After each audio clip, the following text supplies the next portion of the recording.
Everyone, and welcome to day 3 of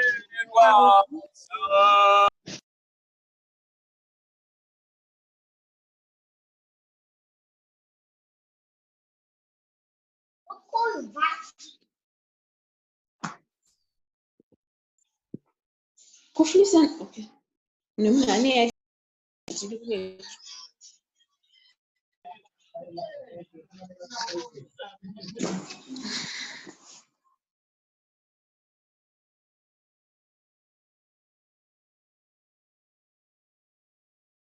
All right, let's try that once again. Good evening, everyone, and welcome to day 3 of our level 2 Women's Ministries leadership training. We see some new gents in the house. Welcome. And I hope you also enjoy our Women's Ministries training as we've been enjoying these past few weeks. This is our second week.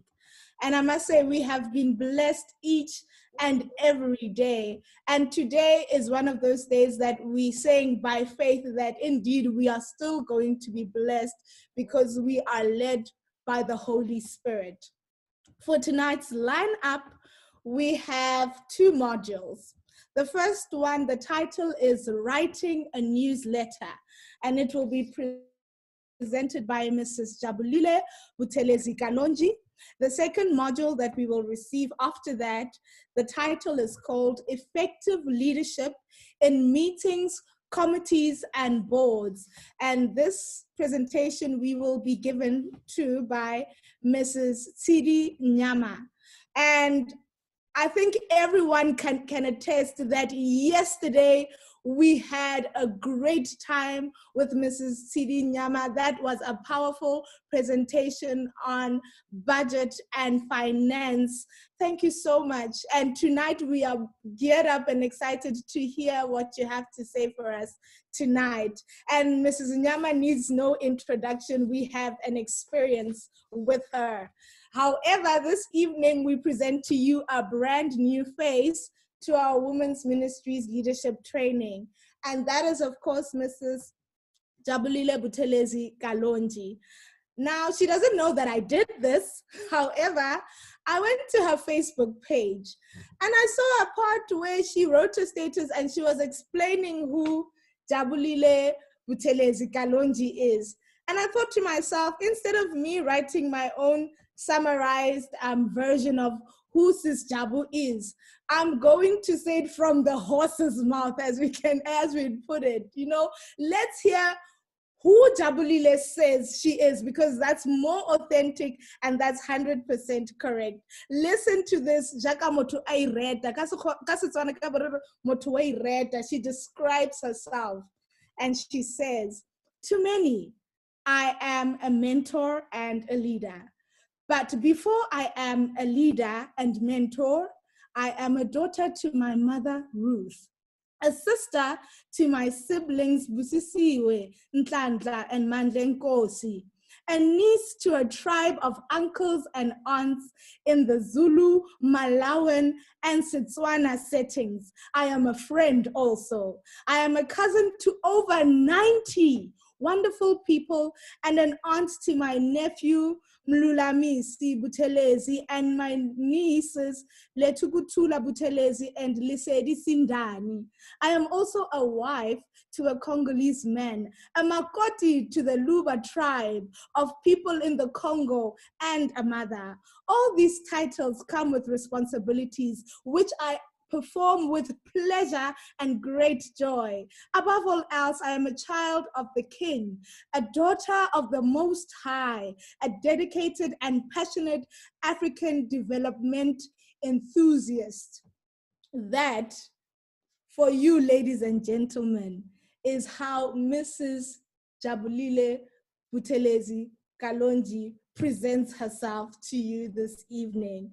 And we'd like to say, Sis Jabu, thank you so much for agreeing to our request for you to do this presentation for us this evening, and also allowing the Lord to use you in a special way. May God bless you. May God be with you as you start your presentation. We hand over to you as you'll begin with a word of prayer, and after that, you go straight into your presentation.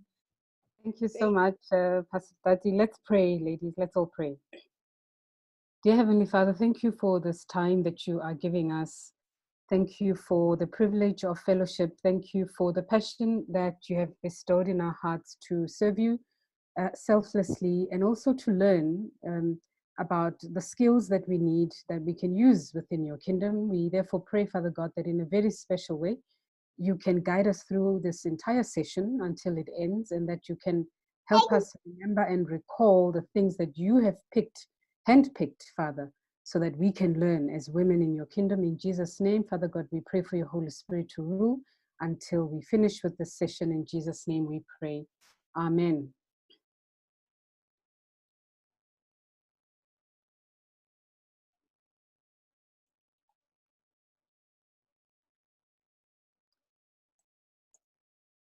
All right. Can anyone hear me?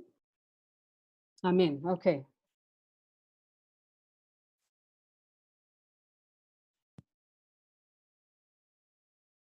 Okay. So I can be heard. That's great. Okay, great. Sorry, that was a bit different from what I've seen before.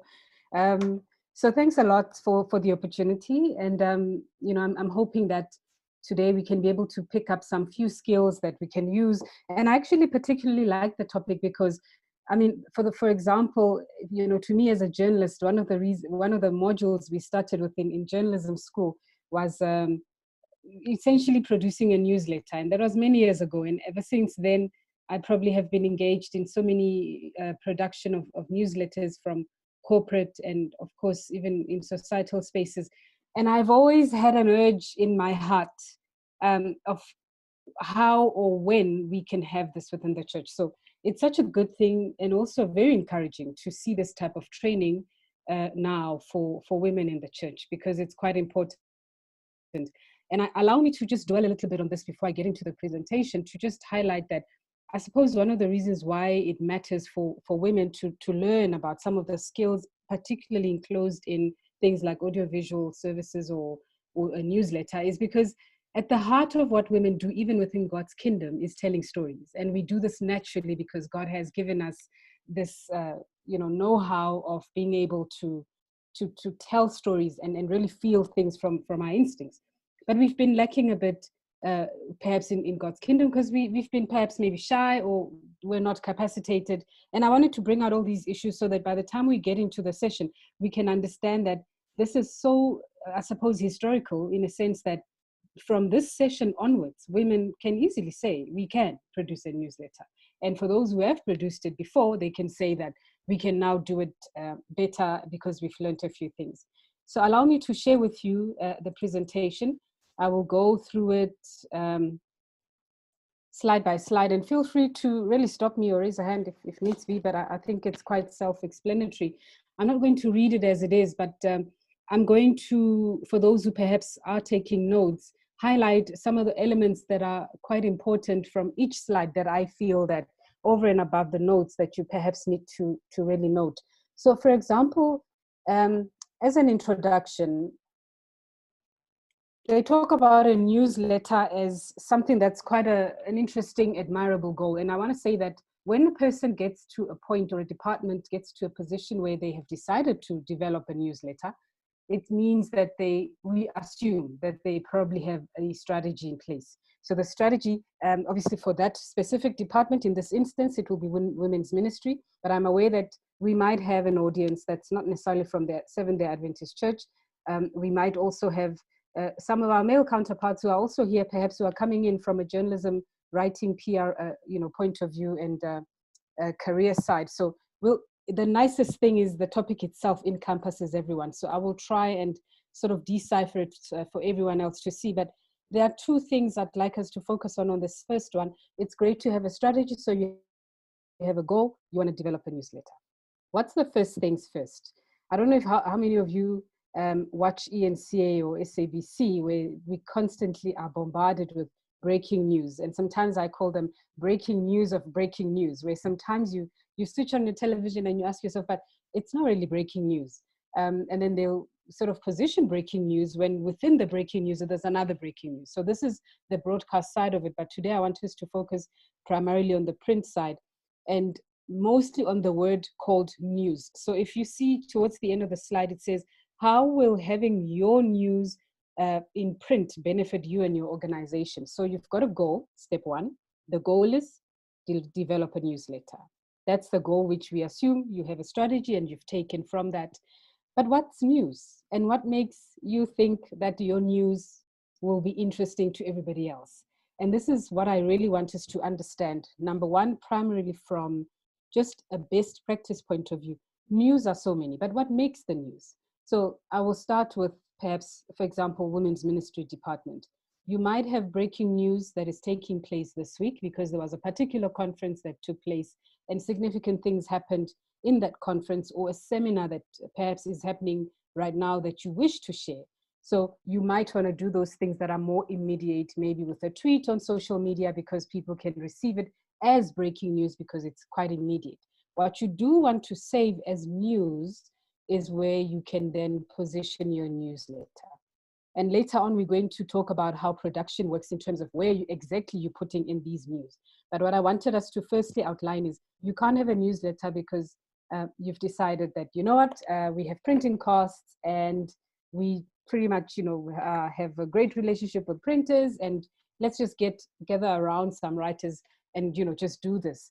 You've got to be quite specific about it. It has to be linked to your strategic intent in terms of what is it that the department is driving and what are these news, of course, that are being made up from events and activities and characters and personas of various women in different divisions and countries and so forth that make up what women's ministry as a department would have as news.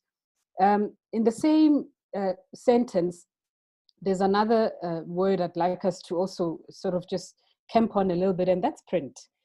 So, I mean, it's a very difficult decision, or rather sort of position in a sense that when you look at the industry, and I want us to constantly look at how we, within the church setting, are talking about a newsletter, but we know that what makes a newsletter is news. So you do have to have an external context to how things work. When you look at, for example, with COVID-19, printers are having an issue because the economy has been hit hard because of what has happened. So assume that you had already had a newsletter in mind, or perhaps had started working on developing a newsletter. There's a very good chance that right now you're probably not printing. And what the sentence says here is that how will having your news in print benefit the organization? So I want us to also quickly, just decipher the print element and say a newsletter doesn't necessarily mean it will end up in print. So a newsletter can survive, but it doesn't necessarily have to end up in print. Later on, we explore other outlets that we can use like online and so forth. And I will take a bit more time on that and explaining all of that. So essentially when we start off, we determine our news. And like I said, you prioritize your news. Of course, as an organization, not all news are news. Always remember that. Sometimes some things are called fillers where it's a good to have. It's not news, but it's important that it's in the newsletter. So I want us to move swiftly to, okay, so I want us to also look at some of the key things to consider. This is something that would essentially come up in an editorial meeting where an editor is sitting with the writer and a design or layout person, probably even distributors and printers and so forth. And of course, the first thing is, what's the purpose of this newsletter? I want to also just express that the nicest thing about a newsletter is that it's not necessarily a newspaper. So you don't have to sell your news that are important to you, but might not be important to someone else. So you therefore have to practically sell them. I'll make an example of a circular world, for example. So Sunday Times and City Press, you even have to buy a specific portion of space if you need something communicated, because to them it's not news, but they need the money because it forms part of their marketing and advertising budget. And on your end, you need a much more larger audience. So you perhaps need these larger prints. And you can only go so far because you cannot always pay money to advertise or to share your story. But the great thing about a newsletter is that it's your space. You control your space. So you can always have a platform to essentially plant and direct and shape the kind of narrative that you wish to position. So that's the first thing. You first of all determine your purpose. What is the purpose of this newsletter? I would assume that the purpose of the newsletter, as in many cases, would be perhaps to obviously encourage, share news, share events and updates, and essentially just keep an audience engaged that is linked to a particular organization or department in this instance, which is, it would be women across the entire country, I suppose, where they need to be, they need a central hub of information and circulation. A newsletter is perfect to do this kind of a job. So absolutely a newsletter has purpose. The second one would be your audience. Of course, it's pretty easy for us to determine our audience in this case, but of course, your audience as a department for women's ministry might not necessarily be what you want to share with the whole church, for example. So you need to also be quite very clear and intentional and very deliberate with what is it that you communicate to your audience. It might be a church thing. Yes, it's a department within a church, but some things are not necessarily for the whole church. So that's a very nice way to also help you shape what your newsletter can be about, and it can be quite unique. And also, we touched this on the earlier slide, where what are the types of news you want? Is it breaking news? Is it events? What kind of news are those? I do want to pause here a bit and just remind everyone that, you know, it's so difficult when you're trying to create a narrative with an external sort of platform, because the goals of the world are not necessarily the goals of, for example, God's kingdom, if I may put it that way. So you want to be very clear about what is it that is driving your news, what is making the news. And as much as people discourage social media, allow me to say that sometimes it's not a bad idea to really just swift through social media streets to pick up a sense of what's urgent, what's trending, what's burning, so that you're able to speak to your audience, not with what comes from social media, but just using social media to be relevant in terms of what you are sharing with them. Of course, the driving force to your newsletter and what makes your type of news would be coming from your strategic intent. And of course, your number of readers and the frequency of, so the number of readers, I won't dwell much on it there, but I do want to say a bit about the frequency of the publication. That, you know, back in the day, I think probably maybe 5 years ago or so, we would talk about a weekly newsletter. And I think at that time, it was quite relevant that you have a weekly newsletter. It made sense. But now you have a competition in the world where we have social media that essentially gets to share what you are hoping to share month end today. It's already on social media. It's trending and you've pretty much missed out. So you want to be strategic about it. And I want us to say that frequency of publication somehow is linked to the type of news, which is point number 3. And what do I mean by this? What you will determine as the type of news is determined by the frequency of your publication. So if something was breaking news this week, obviously there's a very big chance that on the 15th of June, it might not necessarily be breaking news. So you again might want to not put it in the newsletter, but if you do put it, because as part of your strategic intent as a department, it's important that you communicate it on the central hub for all women across the country, then you want to reposition the way it was communicated before. So that's also what I just wanted to highlight, to say sometimes it's not about canning stories. In journalism, we call it that, you know, can the story. Sometimes you can save some of the stories, provided that you've got brilliant writers who can brainstorm a different way of how they can position that story. So when we talk about staffing in terms of a newsletter, you know, at some point, I remember an experience where a boss of mine in corporate had tasked me to develop a newsletter. And it was the most, perhaps in my head, something I thought was quite easy until I realized the amount of team and the strength within the team that you actually need. It's not easy. So the first thing, I like the fact that we are being reminded that editor is the first person that you want to think of, because in fact, from being an editor, I want to stretch it and say some publications, depending on what is it that they communicate, is it a current affairs newsletter? Is it church-focused newsletter? Is it a or societal, sort of socio-economic kind of a newsletter? Depending on what it is, an editor will shape that vision for the publication, which is the newsletter. So in this case, it says editor, but I want to stretch it with two other elements and say that with some publications, they will also have a need. It's not mentioned there, but they may have a need for a sub-editor. And you'll see towards the end of the program that a sub-editor would essentially, assist quite a lot with proofing and proofreading and that sort of thing. And again, from editor, you might have a person who is slightly above sub-editor and an editor themselves. They're called editor-in-chief or chief editor. And they essentially are those who would, sign off an entire publication once everybody has played their role and everybody has made their inputs. Now, what's important with these three roles, editor or sub-editor and editor-in-chief, depending on the ranking, the first would be editor-in-chief. Sub-editor is very technical because this is somebody who sits in and looks at text, as they would say. I want us to look at things like planning, where it says that the person is primarily responsible for planning, each issue setting schedules and deadlines and so forth.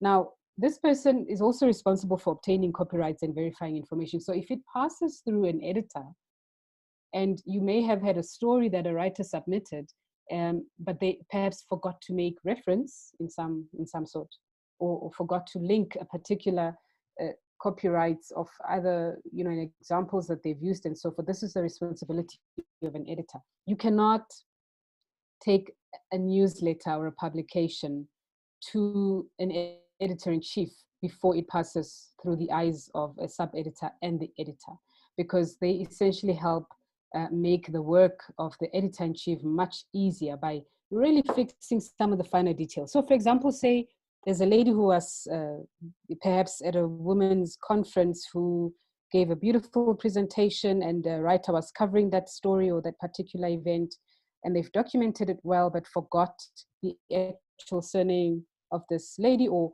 perhaps the location in which she comes from. But the story is there, it exists. This is where an editor can play a very critical role, where they are able to help assist and trace the correct credentials for this lady, so that later on it actually mentions how important it is for you to use the correct information and the names of people. People are very finicky about their names. It's quite important, especially in a writing space. If you are going to think about publishing and establishing a newsletter, the last thing you want to do is get people's names wrong. So an editor is there to assist you in that regard. Before I move on to the next aspect, I also want to point out that an editor has an interesting role to play when it comes to scoping of the actual newsletter. So an editor-in-chief is there perhaps to sign off, and who has brought in a strategic vision to how a newsletter should be and what's the vision of it, linked to the strategy of the department. But an editor will help decipher that and scope it down. So scope it down in terms of what is it for, what's the audience, what's the actual tone. And I use the word tone because it's important. We, whether it's a church-focused, church-based type of publication or a social-based type of publication, it still needs a tone. A tone is quite critical because your tone serves your audience. Your tone dictates the kind of stories you will write, you will feature, and that sort of thing. So a tone is quite key, and an editor can help in scoping those type of things. And the next one is a writer, which is my favorite. Of course, here, I've always heard how people talk about being a writer just needing a person who's got excellent writing skills, who pretty much just knows how to play around with words and, just line out their sentence constructions and so forth. But guess what? Having sat on the two other sides as a writer and editor, you receive text from a writer as an editor, for example, and there could easily be grammatical errors or a few struggles with sentence construction. And this doesn't mean that a person is not a good writer.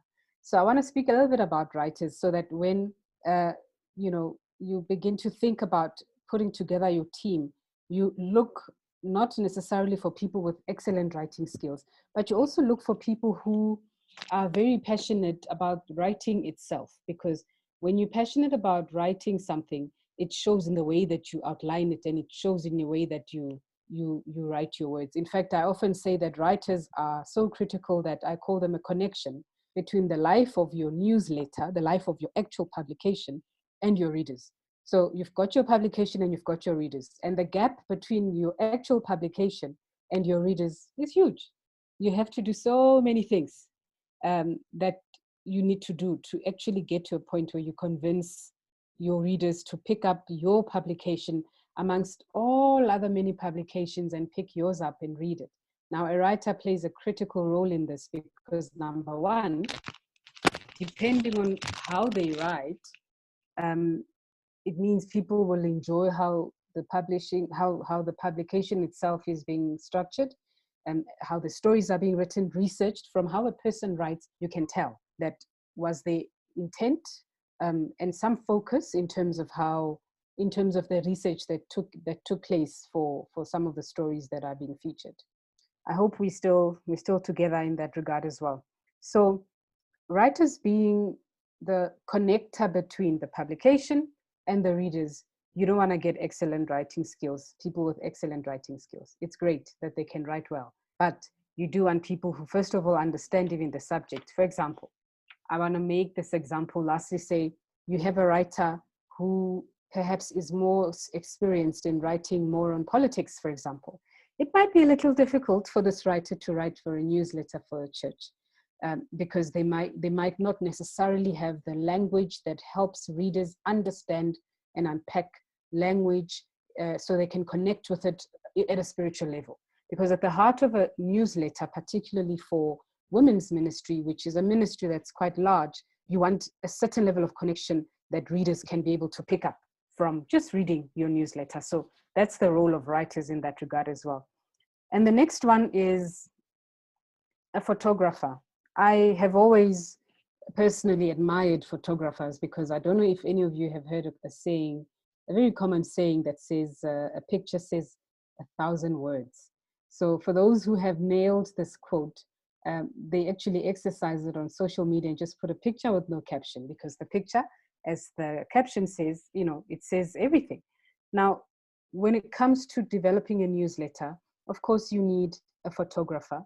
And a photographer, I don't want to say it's an easy exercise. A photographer has to have a very important link with the writer itself. Sometimes, in most cases, when a writer is covering an activity, an event, a story, they would, in most cases, travel with a photographer, because obviously, unless there's people who do both at the same time, it depends what kind of skills you've got in your team.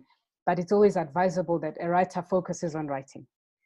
I, in fact, can advise against a photographer who's great with photography, but who can also write, because then the attention is quite disturbed. You want to have somebody who can write and focus on writing, so they can give you very, very good narratives, and also a person who can take pictures to match the narratives. And it's always a good idea when these two people are traveling in one place together. It's not always possible though, but in instances that it is possible, it's advisable that you get two of them to do different things, but traveling at the same time. If they cannot physically be together, because it's a technological world, they do need to have a relationship that's quite solid, because they need to constantly interact in terms of what kind of picture did you take, or typical example, there's a person on stage preaching, even a better one. Maybe there's a catering company that is perhaps being run by women, and they are serving at a conference which is a women's conference. And perhaps a writer might pick this up as something that is worth noting and exploring in terms of an article. So the photographer might not necessarily know that that's what the writer is thinking of. So it's the writer's responsibility to give a nudge to the photographer to say, hey, by the way, if you can please take a picture of either the caterers, because I may want to speak to that specifically. So that's the kind of a relationship I am talking about. And the next one is a typist. I was a bit a bit confused when I saw this definition, because it's great to have a typist, I suppose, when you have a team for, developing a newsletter. But I would perhaps, in my case, relate the function of a typist as an additional function. So this would happen mostly because you have writers, they focus on the writing. But say the writers are busy or they're not available, but they have been able to shape their stories and presented these stories to the editor, and the stories are signed off. Remember, before a story goes, an editor needs to say, it's a yes, so you can continue to explore the story. Say something happens to the writer, but some of the key points were there already submitted. You can then bring in a typist. This is somebody who essentially all they do is put whatever has been written in a word, in a manner or rather format that's pretty much easy to read. So what they do is very critical to helping a digital designer get a sense of how he needs to work as well. And I'll touch on the graphic designer function a bit later. But a typist, which is essentially somebody who's going to be focused on making sure that it's readable. They need a very critical relationship with the writer too, but they're not necessarily the core function. So say you are stuffed, perhaps maybe you cannot have everybody that you are hoping to have, because sometimes we don't get ideal situations. A typist is someone that you can easily maybe can do without if the need is not there, because you have a writer who already develops the story, attends to the story, documents the story, and writes up the story. But say also you have a very tight deadline whereby you need to produce a newsletter within a specific time frame, and time is not enough. A typist would then be there as an additional function to assist with that deadline. So it's also a kind of function you can actually waive. And I just thought I put it out there to say that you may need it if you perhaps are working on a very tight deadline. But if your writers are there, they can easily be able to document the writing, because essentially layout at the end will determine, and I'll talk about how the writing and the layout guy has to really have a very sort of solid bridge, because layout highly depends even on the number of words and so forth. A bit later on, we'll touch on that. So a graphic artist or graphic designer, as some may call them, they have become the most fashionable people. In fact, even during COVID-19, we've actually just realized how important these people are, because we just realized how much we love them, because they make everything look nice. And you absolutely want to have them on your team if you're going to have a newsletter, because the writer's job is to bring up the words. The writer's role and function is purely to just focus on the words and nothing else. As long as the words are readable, the words can link, to people's emotions and people's realities. As a storyteller, beyond that, there's not much they can do. Now, a graphics designer or artist is a person who essentially is going to be putting all these words, not just the words of the writer, but the vision of the newsletter itself, which will often come from the editor-in-chief or head of department or president or whoever, depending on how the hierarchy works in terms of what the vision of the publication is.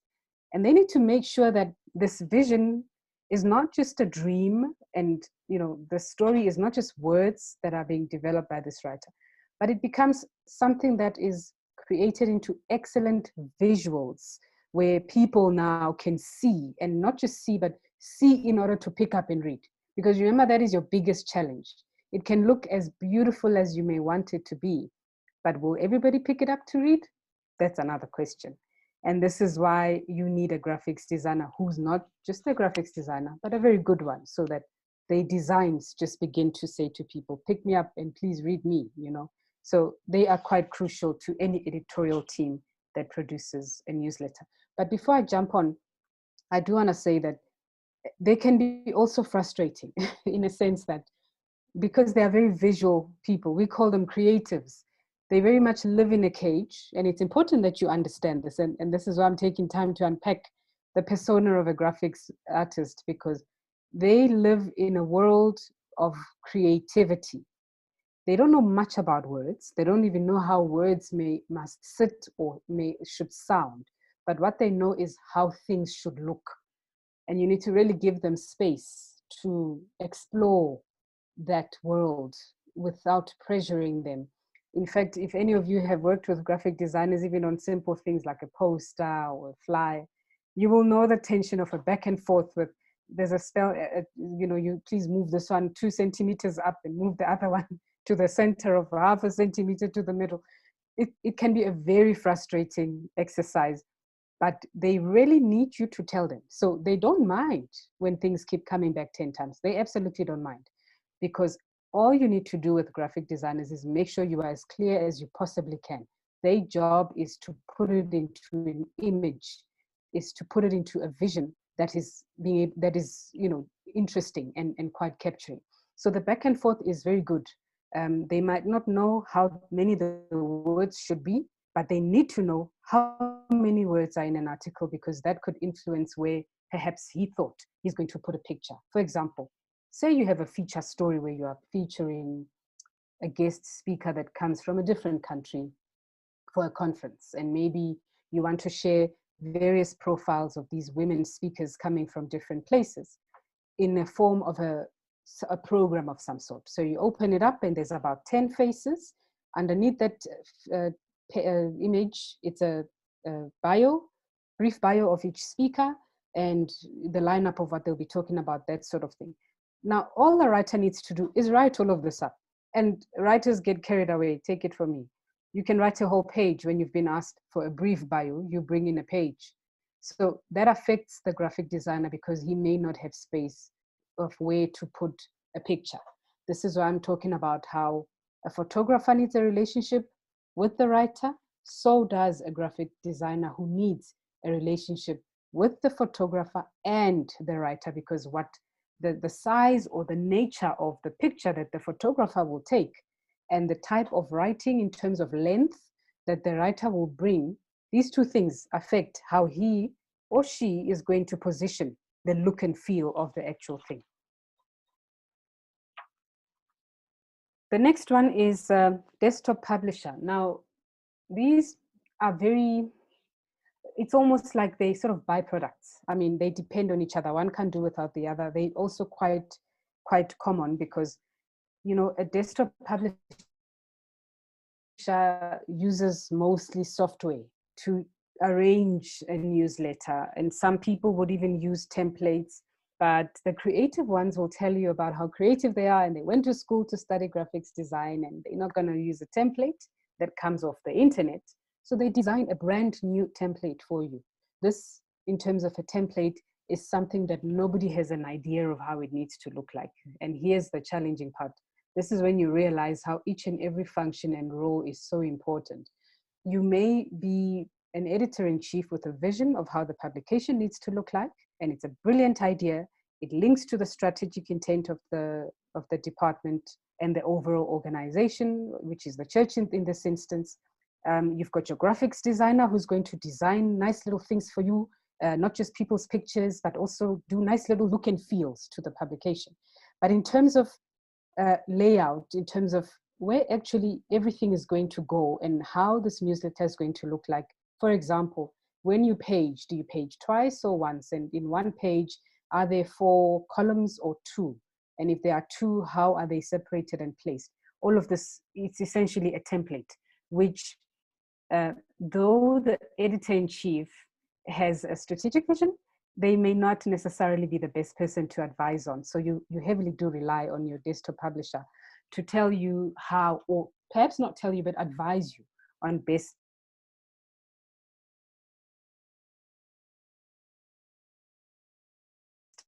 possible templates that your photographers have. So you essentially send this huge file to desktop publishers. I always call them people with the most massive space on their laptops, or they don't even use laptops. Most of them use these huge machines because you need a massive space because you keep receiving everything. And when it gets to them, they've got to be able to have some form of a skeleton to say that I don't know, for example, editor-in-chief, I'm not quite sure how it will look, But all I have in mind is that, for example, page number 1 should be editor's chief, right? Second page, I would like to have profiles. Third page, I'd like to have community stories. Page 6, I'd like to have. So all they need from you is a sequence of where you want things to be. And where do you get the sequence? It would be obviously from what is it that you want to communicate? What's your goal?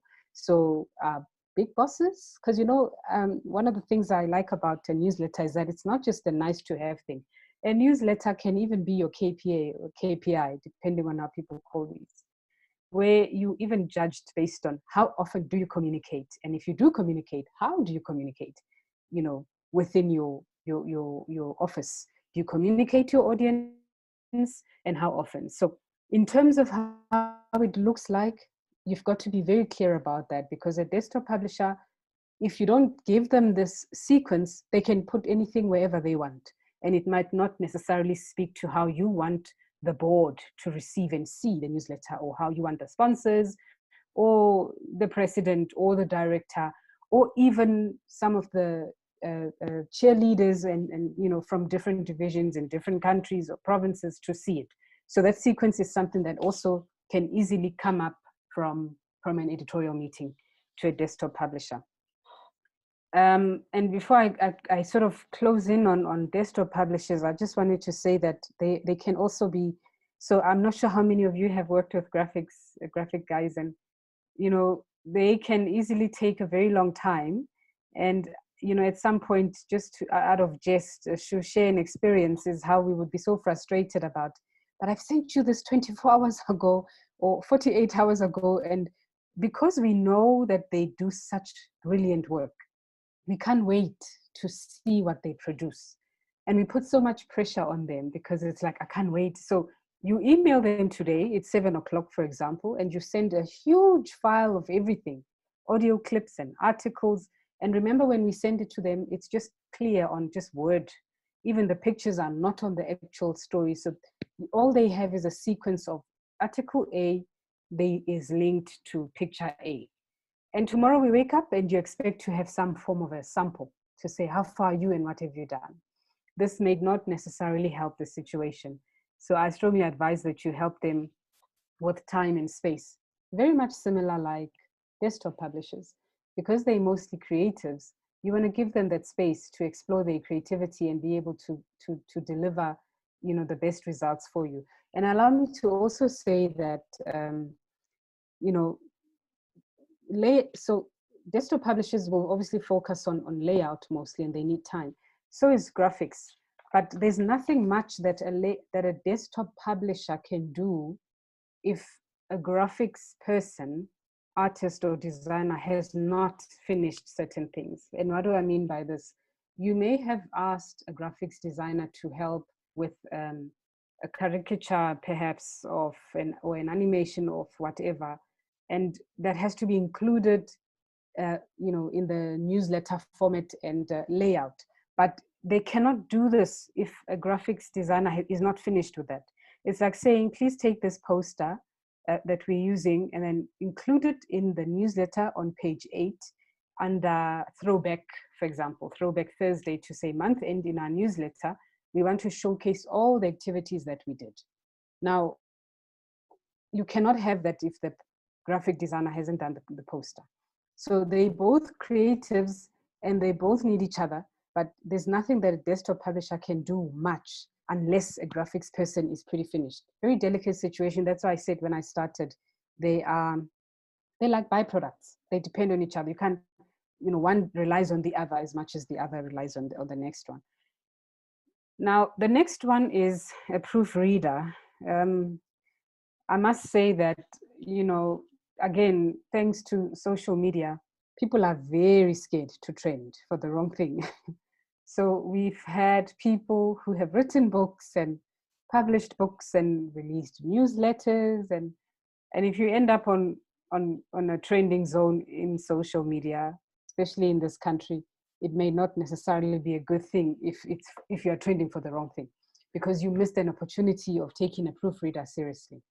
So back in the day, I really am not sure how people used to do their things in terms of checking the grammar, checking typographical errors, punctuation mistakes, words that are even misspelled, and sentences that is a sentence but purely constructed. And not to say you don't know English, not to say you don't know how to write, not to say you're not focused, but if there is a better way to communicate it, if for the purpose of a newsletter, we all need to go for that option of making sure that we position it better. Because remember, the end goal is to have people read your newsletter. Nobody is going to read a newsletter if it has grammatical errors.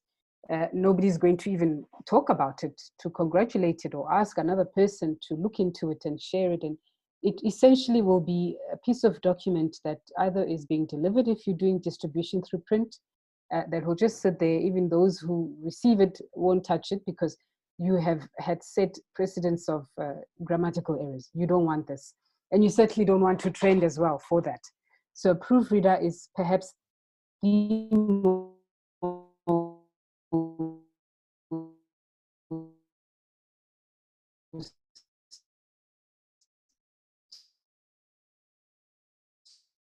critical.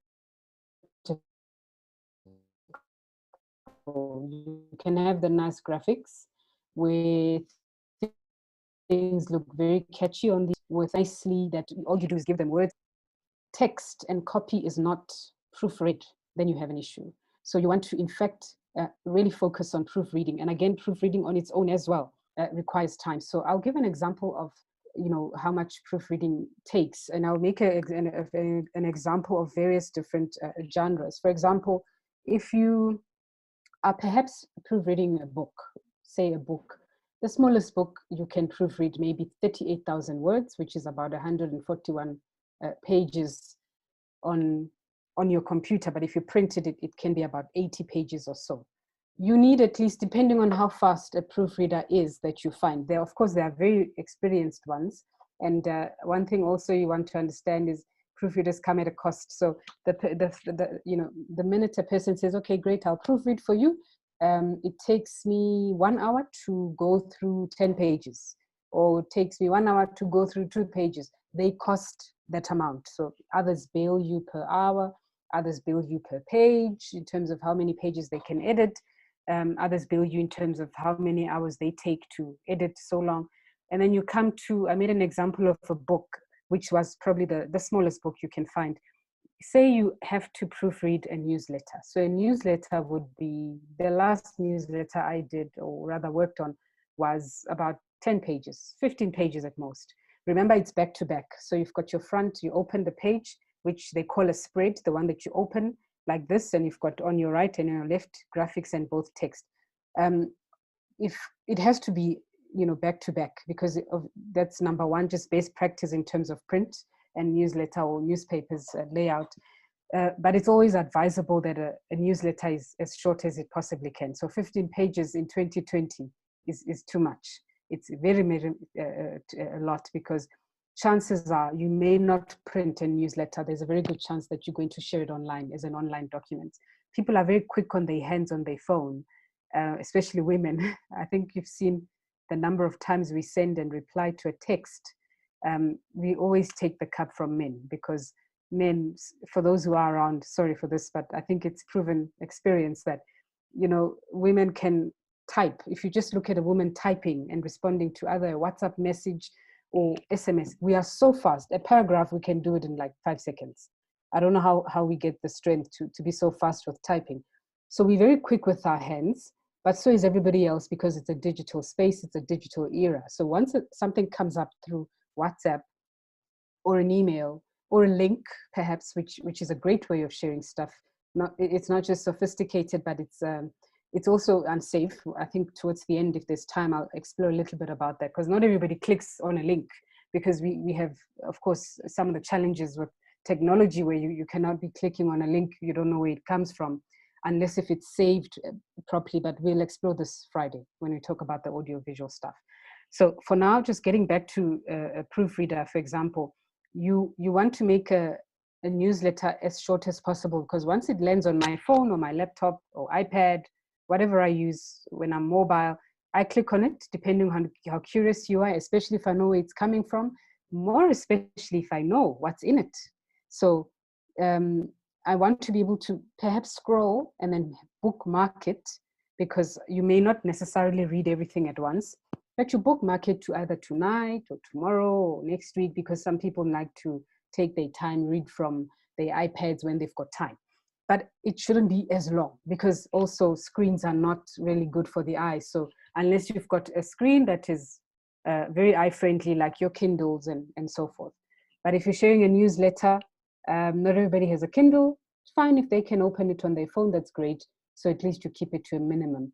The minimum you can have, maybe it's 5 pages, maximum 10. And there's absolutely nothing wrong even if it's 3 pages, as long as you make it very meaty, if I can put it that way, where you have various things at different corners, and the visuals look great and the stories are very rich. It can even be 2 pages, it's still brilliant. So you don't even want that piece of work to land on someone's phone, or if it's printed to be delivered to somebody, they open it and the first word has already turned them off, because it's got a grammar, because we missed the proofreader's function, or we rushed the proofreader and didn't give them enough time to proofread the work. So it's also one element you want to really, really take into consideration, not just to say we need a proofreader, but we need a proofreader. And when we do have a proofreader, please give them time, give them the time that they need to do what they need to do, because the quality of your newsletter highly depends on the quality of excellence. And a proofreader can help you with this, because if you don't have any errors, if you don't have typographical errors, then it's an A for you. We will always, always, always read your stuff, because we know that you're flawless. And again, it's best practice. You cannot have errors. So hence a proofreader to assist with the process. So here's a few things to consider, which is essentially just a brief, quick summary of what we've touched on. The first one is expectations of a newsletter. So what is it that you should consider? The first thing would be, I would say, your strategy. And I keep saying strategy because a strategy encompasses everything. A strategy is something, a document that is like a blueprint of what is it that you are doing and why are you doing it and for how long are you going to do it. So if your strategy says, in this department for the next 3 to 6 months, we are going to be focusing on community stories, or we are going to be focusing on women leaders, or if there's a specific focus that comes from your strategy, then that is going to be one of your expectations, that it's your expectation that the newsletter must cover this at length. So this is your feature and your core sort of area for covering your message. Your expectations also, if I may add, of course, they are defined by what your goals are as a department, but you constantly need to remember to link them back to organizational strategy, which is like a little, perhaps slightly just above your department. And why are you doing this? To just make sure that the newsletter that you're producing could be for women's ministry, but hey, guess what? We've got such a massive organization. This newsletter should be so brilliant that actually everybody should pick it up. So a young person should pick it up. Our male counterparts should pick it up. In fact, they should be the ones to read it more and read about women's ministry, because we pretty much would know some of the things in there. So you link those kind of expectations. And I must say that it's not just expectations that come from a strategy. So you really boil it down to, I expect, again, perhaps the audience to be this type of demographic. I expect the reach of it to be reaching all the way to Kuruman, all the way to KZN, Cape Town, in Johannesburg. It has to reach everybody in Soweto, Tembisa. These are your expectations. When you name them and you outline these expectations, you are able to make sure that when you talk about distribution, you are clear-headed in terms of, based on your expectations of the newsletter, you are able to deliver based on those expectations. And again, I like the fact that the second element is budgets. Now, I mean, nobody wants to talk about budgets. It's never easy, but it's important. And I'm not going to outline a lot on there, but you want to talk about budgets because, you know, your distribution is going to be affected by budgets. If you say, please move this from point A to B, you need money to do that. So if you say, okay, great, ladies, we are going with the option of printing, and we need these newsletters to be delivered to each church. That's a van, that's petrol, that's time, kilometers, and so forth. So of course, again, budget. Um, Say you can the printing idea and distribution idea because it's 2020 and we've got to do things according to the 21st century module. That's also great, but you need to think about how do we put it online. To put something online, I want to save that for Friday when we talk about audiovisual services and touch a little bit on how you can put things online. Technology has become so lovely that you don't do much work yourself. You can easily get a software or get onto your app store and download an app. I think it's called, I forget the name for it, where I used it last for a corporate newsletter where you upload an actual PDF, newsletter onto that template, which is online. And when you do that, when you do the uploading, and you share that link, and when the link gets to my phone, when I click open, you essentially page through, it's like a newsletter, it's like a newspaper. So there are those kind of platforms which are incredible for a newsletter. You don't necessarily have to have a graphics designer over and above designing a newsletter, designing again a channel that you can share. I mean, they can do it if you have budget, but there are platforms that they can help you explore to share it online in a way that easily looks like a book. It's readable, you can page, you can save, you can bookmark, you can highlight, and that sort of thing. So that's another great part about technology, that newsletters right now, there's so much you can do with them. That's why the less they are, the more fun they are, because people always look forward to reading them and bookmark their things or highlight that sort of thing if you give them an option to do it online. Again, if you do it through print and distribution, it's not a bad thing, because some areas, of course, we know not everything online applies. There are some remote places still in our country that still struggle with internet, or, I mean, forget even having a phone. Those things are quite still a problem in our country, in some of the places. So for some places, you may specifically have to have no other option but to deliver a newsletter physically, so they can also enjoy what is being said from head office or from the high echelons of their very own church at grassroots. So it's also a nice, excellent opportunity to reach through essentially every audience. I'll quickly run through the rest, and that's what you also want to consider is software, paper, supplies. I've mentioned all of this, depending on you are going online or you basically going digital or print.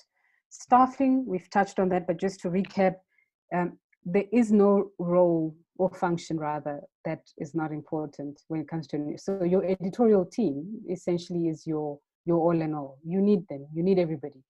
You cannot say, I will get the writer to write and then do the proofreading. Big no, you can't do that. A writer must focus on writing. A proofreader must focus on proofreading and picking up the errors that may have come up from the writer. You cannot say, you know, these functions are almost similar, so let me get a graphics person to also do help with desktop publishing. Big no.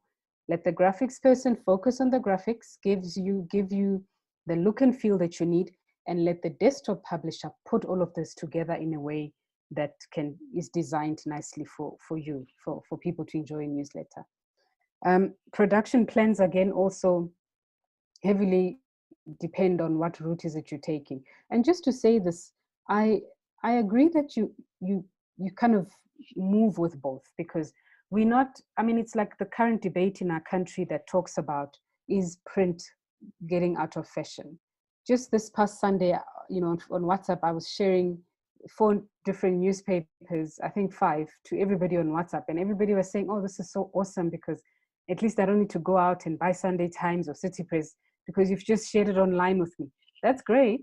But what they don't know is we had to wait for a certain time for it to be, because it's done overnight and it's pretty much available from say 5 a.m. because they do printing and delivery overnight in the AMs.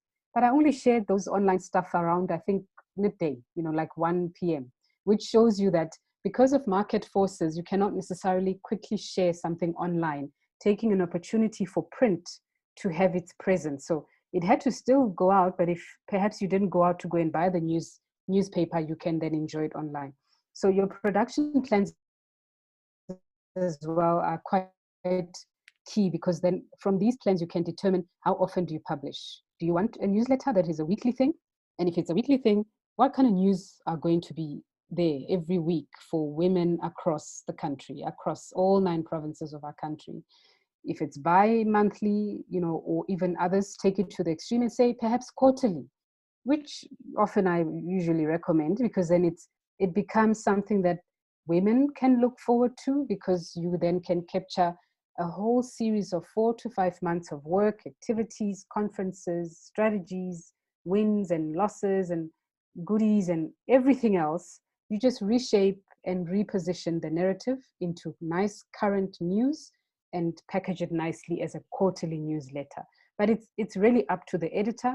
It's up to the editor-in-chief. It's also up to perhaps the head of department, because they are sitting with the strategy. They know what their goals are in terms of communication and how often they need to do this within their role. So that's one of the things you can consider in terms of production plans. And of course, production costs, which I've mentioned, and distribution. I must say that with all of this, based on what I've seen, the biggest chunk of budget often comes from production costs and distribution, which is why even when you perhaps look at a circular space, people are moving online, because it's very difficult to actually print something. You can have a quote for a printer. You ask somebody, how much will it cost to print 5 pages back to back of a newsletter? And you may be shocked at the invoice that you may get, depending on where are you sitting, if you can do it or not. You have to also consider, so how are we going to move this through distribution? Like I've mentioned, it's not everybody who needs to have it delivered. So take a typical example from people living in urban areas or highly established townships. I mean, you can surely have a cell phone there. There's a very big chance that 80% of the population in those areas are pretty connected. They have WhatsApp. Even my grandmother has WhatsApp. You can easily even send her, a newsletter. The issue perhaps could be, will she see it? But then you have other places where even a phone is an issue. It's just not a luxury. It's not a reality that's there. But these are perhaps people who are part of your department, part of the organization, as a church. I mean, the church as an organization, who are very keen to see what's happening, to understand what's happening, and somewhat feel engaged and being communicated or spoken to as well. So you may want to consider distributing to them. So again, depending on your strategy and what your priorities are, you may want to just really gauge which portion, or based on your demographics, which portion you can do for distribution and print, and which others you can do for online. Now, I quickly want to get to, as they would say, the heart of the matter. When we spoke earlier, when I started presenting, we spoke about how not all news are news. How we have breaking news of breaking news, especially in this country. Now, I like the fact that here they get to outline a little bit of that. So they talk about, for example, the heart of your newsletter. So if I say the heart of your newsletter, I mean, the first thing that comes to your mind is a feature story. So who are we going to feature? And this is somebody who takes a bigger portion, because it's a feature story. They take a larger portion of the newsletter because their story or coverage is quite extensive. Of course, because at that time, based on the goal of that newsletter, you need to, maybe a profile, for example, of a former woman president for women's ministry, or somebody who's established a great project that has had great results, and you want to really position them well and outline their story.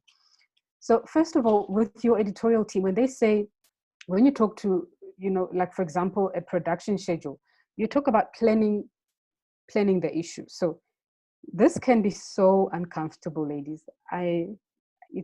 Uncomfortable in a sense that you can sit in a meeting that is planning a news story for a good 4 hours or even 5, trying to determine what is a sell about the story. And you need to do this. Don't assume that because this is a church setting newsletter that we can give it a mediocre kind of a feel. push yourself and trust yourself to really explore and dissect all the news to a point that when a news comes up as a feature story, you can back it up in a sense that why is it a feature story? It's a feature story because it has elements of being current, it has elements of being more newsworthy, it has all these other elements, hence it takes a bigger portion. Now, once you've planned the issue in, I'm not sure if issue is the correct word, but essentially I'd say plan the story. So you determine what is news, what is going to be a lead story for us. And besides those stories, what are other portions of stories are going to follow. You then are able to dissect it to a number of things in terms of who gets an assignment for what. So Jabu, you please attend a conference in Bloemfontein, for example, because there's a speaker coming from Zambia speaking. We'd like you to do a one-on-one interview with them, get in-depth information that of course they will not share on stage when they're preaching, which is why you physically need to be there to interview them and have that one-on-one so you can get, you know, the crux out of the persona and write a beautiful story. And then you take perhaps another assignment and you give it to somebody else, maybe who's far, to say that we would really love to feature this person, but they are somewhere far, maybe in Ukraine or Kenya. We can't travel there, but we've got technology, which is great. So you can do a Zoom call or WhatsApp call to interview them as well. So you are able to assign all your stories based on levels, starting from a feature story and to other basic stories based on what is it that you want to do. But you don't end there, because guess what? People forget. So you go and say, great, thank you so much for trusting me with this opportunity. I cannot wait to interview them. Maybe the interview happens, you don't know, you need the feedback. And this is why your editorial team must be your core. These are people who need to understand that if you serve in an editorial team, you do have an obligation to give a report back with regards to what you were asked to do, not because, you know, somebody is policing you, but because it's a kind thing to do. You have been given an assignment to go and do X. You've got to come back to the editorial board to advise them that I did interview, I met with them, here's the story, or I was not able to interview, so that the editor-in-chief can know that there's this gap. Remember, something that was not mentioned is an activity board where you assign every story to a particular person and you're able to track. If the person said, I'll have it in 24 hours, or I'll do it in 2 weeks, you write that down because you know that in 2 weeks, I've got 3 stories coming in. And this is something you already communicate to your graphics designer that, okay, look, in 14 days, we've got 3 stories. So these are the stories. One is about catering, one is about leadership, one is about whatever else. They can begin to, in their creative mind, work on, okay, these are the graphics I can begin to think about. In 14 days, if it's not there, you need to tell the graphics designer, because there's something called a scheduling. If you do not schedule in your work, after 14 days, if they said from a certain pasta I was expecting 3 pieces, 14 days come, the 3 pieces are not there, they remove you off the schedule in an ideal world and schedule in another editor-in-chief to do their things for their publishing stuff. And this is where you begin to hear things like, dear Saints, we were supposed to have a newsletter today, but due to unforeseen circumstances, you don't want those things, those type of announcements, because you've got that tracking board that tells you that writer X is delaying because whoever they were supposed to interview is taking long, or they've only done 6 questions, they must do 2 more, that sort of thing. This is now the job of an editor-in-chief or head of department. You keep tracking this. How's this process going? And this is why I'm saying your editorial board should be people with integrity who are able to say, sorry, I'm delaying a little bit on this one. Please give me some time. I'll get back to you. So you link your assignments and to your follow-up. It's not just giving assignments, but you've got to follow up as well. But hopefully, we always pray to God that He pairs us with the best people when we work. So we always hope that you are not the ones doing the follow-up, but a person can know that, okay, I was supposed to do this. Let me give feedback. And the last one is deadlines. As a journalist myself, I remember when I used to work in the newsroom, the word deadlines used to give me a headache. And each time you hear deadline, you just you really just pray to God, like, how am I going to do this? Because when a deadline comes in a newspaper world, there's nothing you can do, because a deadline is linked to the editor-in-chief signing the entire copy of the newspaper. In this case, it would be the editor-in-chief signing the entire copy of the newsletter. And as they sign it off, before they sign it off, they need time to go through each and every single page, each and every paragraph, each and every story, each and every advertisement if it's there. So everything, because remember, at the end of the day, they are responsible. So if anything goes wrong, you cannot ask a writer what happened. Only one person needs to answer, and that's the editor-in-chief or head of department. What went wrong here? And this is where editor-in-chief, unfortunately, God bestows this difficult job to them. You know, they have to be accountable for this whole thing. Everybody was a part of it, but only you can account to it in terms of what happens. So you need to be sure that once you say sign off, print to go, ready to go for print, you are certain about what you've just signed off. If somebody wakes you up at night and says, what's on page 5? You know, on page 5, we are featuring such and such a lady and it's such and such a story. You are able to speak to what you signed off. So it's pretty key that you also link up to deadlines to your production schedule.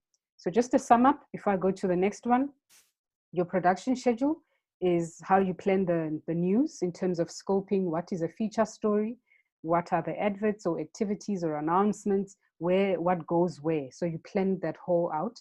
And based on that, you then begin to give assignments to people who can write, to say, please write about this. You submit a poem on that, those type of things. And so people can get back to you with the content. So basically giving assignments relies heavily on what content must go where. And then based on those assignments, you do the follow-up. If you don't do the follow-up, ideally they need to do the follow-up or, you know, just report back. And lastly, deadlines. I think that was the fun part. Now the next portion is the preparation of a newsletter. I will not get into much details. It's very technical, and please don't be scared by all these words that you see to make you think, oh, you know, there's no way we can do this. This is just best practice information, or other words that are used in the industry, but they essentially, all these words, all they mean is how a newsletter will look like in the end. So if it's on your phone or your iPad or your computer, or you physically have it in your hand, this is how it will look like. It will look good because your nameplates and your masthead will be well in place. Your columns, you won't have a column that is on top of the other, looking like somebody was sleeping over when they were busy, you know, doing your graphics and something happened. Columns will be nicely placed where they should be. If something must be at the top left corner, that's where it will be. If one should be at the bottom right corner, that's where it should be. You've got your clip arts and your fonts. But I do want to highlight something quickly just here on fonts before I move on, to say that, you know, a font is not just a font. In fact, if you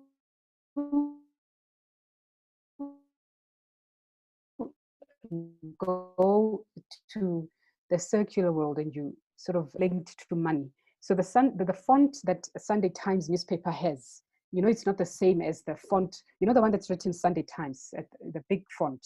It's not the same as the one City Press has. And there's a reason why, because these are two competitors, and it costs. And you can't also just use a font that is perhaps often used on, for example, True Love magazine or You magazine, which is a Christian magazine as well. So if you're going to have a newsletter, it's something that is very unique to your own organization, to your own constituency, but you want to choose a font that will be consistent throughout. So what I mean by this is, when we have a newsletter this month, for example, we're not going to see, what is it called? Times New Roman font, which is the name of the newsletter. Maybe say the name of the newsletter, for example, says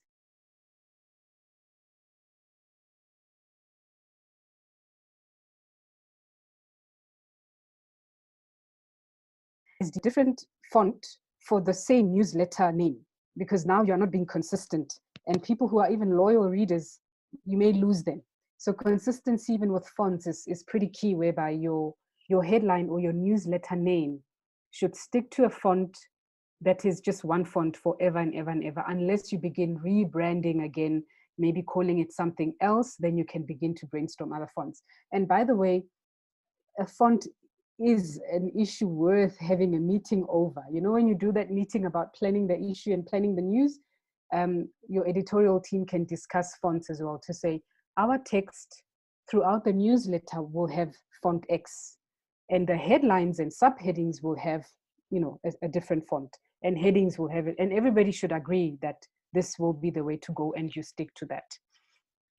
And then, of course, photographs, graphs, and charts, if there are any, but these are just things that perhaps they just sort of reminding you, you may want to have. Say you're doing a report about, you know, women's ministries, perhaps activities, maybe in the past financial year, for example, and you just want to take a small portion of your report that you would give to perhaps your EXCO members, and you just want to give your readers a slight indication of what we reported to the powers that be, so that you can also feel important that we share these important issues with you. Of course, you can't tell them everything, but you just giving them a sense, because, you know, what EXCO should know, not everybody else should know, right? That's the policy. But you then say to them, you know, we use graphs and charts, for example. For a newsletter, you will not use graphs and charts that, of course, you would have used in your PowerPoint presentation to your boss. You will try to then link and work very closely with your graphics designer and your desktop publisher to try and reposition or repurpose your graphs and charts that communicate either funds or activity, whatever it is you need to communicate, in a way that a reader can understand, in a way that somebody who didn't even study finance is still able to grasp that, oh, my church at a high level actually did ABC, or, you know, they're able to interpret that. And this is the joy of having a graphics designer who can design things for you, and a desktop publisher who can position these things nicely in a layout way for people to understand. So it's okay to have graphs and charts in the newsletter. Don't shy away and says, oh, but this is not a report. We don't want to bore people. If you are creative enough and your graphics person and your desktop publishing person are pretty creative and always alert and sharp, they can do a great job for you when you want to communicate something in that regard. One thing before I jump on to others is, please remember, you know, I cannot say this enough. A picture is everything, ladies. That's why even as women, we always want to take selfies where there's best lighting, because our face looks more prettier because the lighting is right in the face and you can just look like perfect, right? Now think of this as in a newsletter. Imagine somebody opening a newsletter and the picture is just not good. It's a brilliant story, heartwarming story, but I can't read it because the picture turned me off. It's dark, I can't see what happened. You don't want that. So don't compromise on pictures. If you need to even have a camera that you specifically use for your newsletter that goes around capturing all the events, all the conferences, or if you cannot physically be at a place to capture it, ask ladies to share. But what they share, I know, I can vouch on this, that all ladies have nice phones. So all our phones are okay. You put the right settings and filter, you can do the nice things. But again, a graphics person can still do something with pictures that are not so nice, but you don't want to, you know, compromise on your picture and say, our pictures are not important. What's important is the story. If anything, a picture is more important, because once a reader opens something and says, wow, what a beautiful picture, they've started reading your story before they even read the first paragraph. And so I'll just go through the rest. Headlines and subheadlines, we spoke about that. Headlines and subheadlines, remember, they linked to fonts, right? So, you know, if you're going to have a headline and then have a subheadline, you cannot use the same font. You can, but then doing this assumes to people that you are lazy, if I can put it that way. So always stretch yourself. If a heading has a different font, subheading should have something different. So the eye is literally, you've got to capture a reader's eye in every way imaginable. And also body text fonts and photographs and information boxes. I want to say a little bit here about information boxes, because they do a very good job of distracting the eye, especially for people who are not readers. We can't blame people who don't like to read. Not everybody likes to read.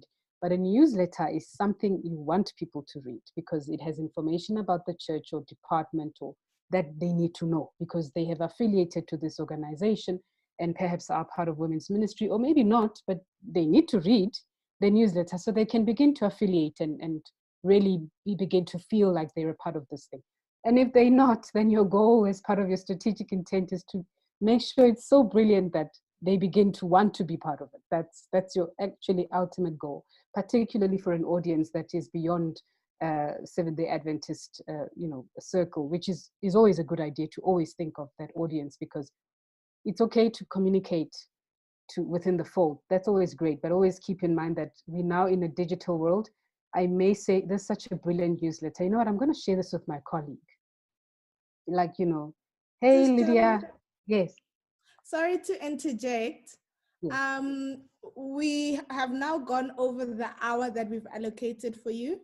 So Okay. I'm going to ask that after this, you just wrap up so that we can hand over to Mrs. Nyama. Okay. All right. So I literally have three minutes. Okay, so let me wrap up. It's a good thing we were done. I will leave the rest out, text boxes and layout, but I wanted to quickly just speak on text boxes to say they help distract the eye. When someone is reading something, you want to take a sentence that was powerful or a quote, for example, and put it in a text box as something that is a reminder or says you put emphasis on that thing. So actually, yeah, we had finished. So allow me to just in 60 seconds, perhaps even 30, just do a quick recap. So when you think of your newsletter, remember the first thing you remember your target audience. And as I've said, it's always a good idea to not necessarily think small, always think beyond. It's a digital world. There's a very good chance that it will go beyond SDA circles. So you always want it to be as good as it can because it may reach onto someone's phone who's not within the church. The second one is to keep your purpose clear. What is the newsletter for? And what's the proper perspective for that newsletter? This highly speaks to your content and helps you put together production timelines. The last one is you produce your news the best way you can and you use whatever you can. So if you can't print, don't worry. There's great intelligent ways of doing things online. Just get the millennials to assist you in that regard and help you with other ways you can share.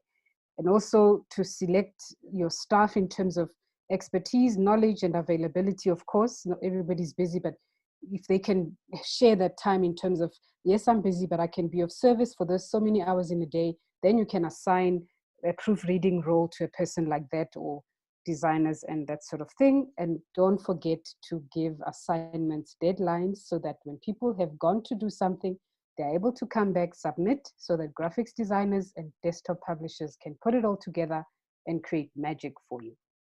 I'll end it there. I hope it was useful. Thank you very much for listening.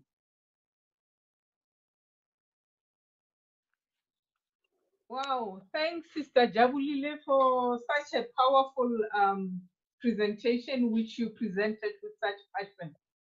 We will now move to the second presentation, and Sister Jabulile, if you can help me. Okay, we can have Karabo with the other presentation, I will appreciate that. So the next presentation, as we all know, is about effective leadership in meetings, committees, as well as boards. I'll tap into yesterday a little bit. The theme has always been being a great leader. And I want to say every woman I have known is a leader in their own right. We are coming from a history where traditionally women were not given that title. And most women are not coming boldly in their role. And yet, personally, I believe they are much, much more experienced. Because in our homes, we already have committees. We already have meetings going on. And what is happening right now, we are just sharpening the sword, and at the same time, just empowering ourselves from a professional point of view. So I will just start off sharing with you, the 5 challenges of leadership. There are 5 challenges, and this is something, if you forget everything about the presentation, if you can really remember that. Challenge number 1, that every one of us as a leader, whether in the home, in the church, in your workplace, is that you have to model the way. That becomes important. A leader is the leader who has followers. So your biggest challenge is model the way. And that means whether you are in boards or in committee meetings, always remember I'm modeling the way.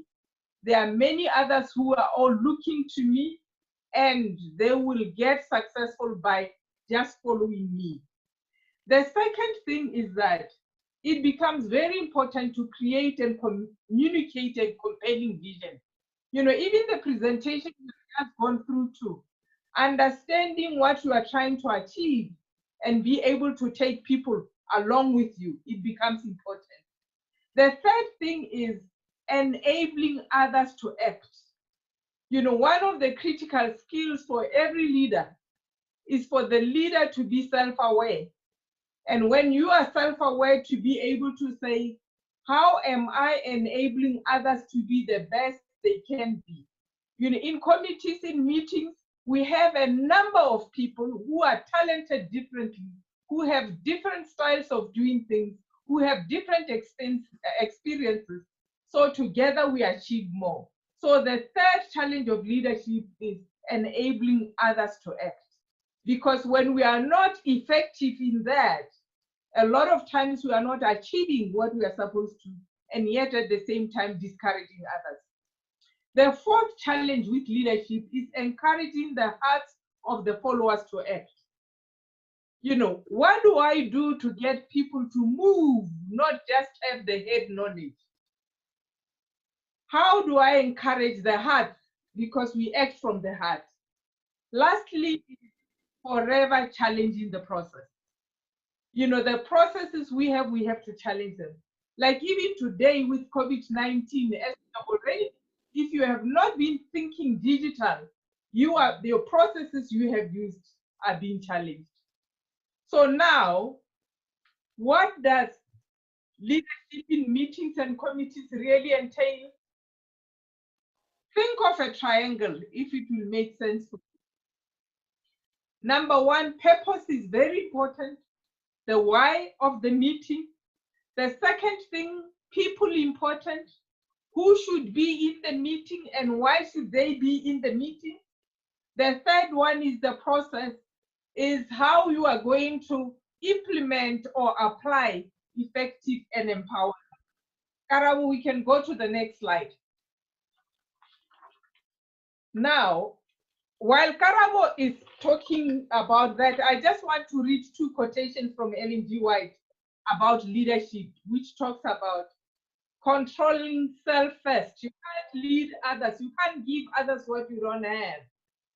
Control becomes important. If you are expecting others to have control also, it has to start with you.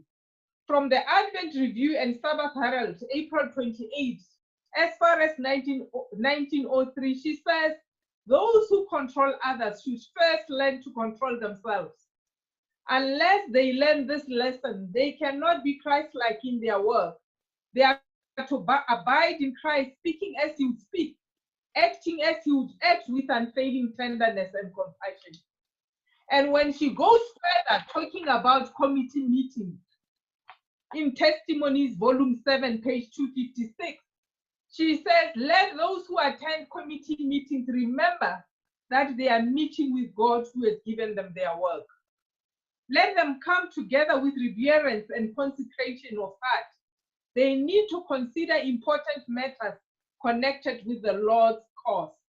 In every particular meeting, their actions are to show that they are desirous of understanding His will in regards to the plans to be laid for the advancement of His work. So how you start the meeting is so critical. It's as important as how you close. The power really lies in your opening your meetings and ending them.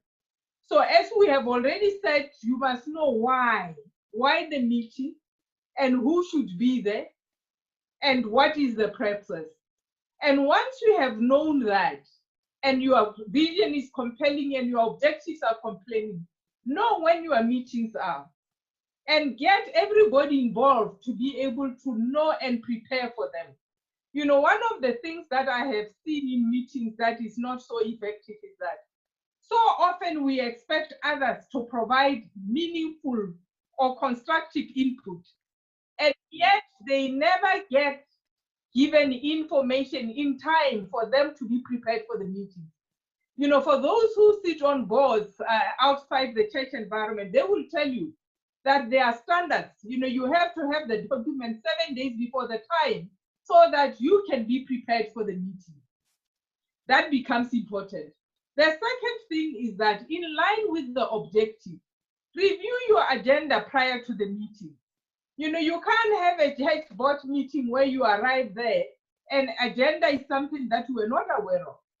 So because if we understand our strategy and the things we will be reviewing and the things we will be addressing, we ought to have an agenda that everybody can relate to.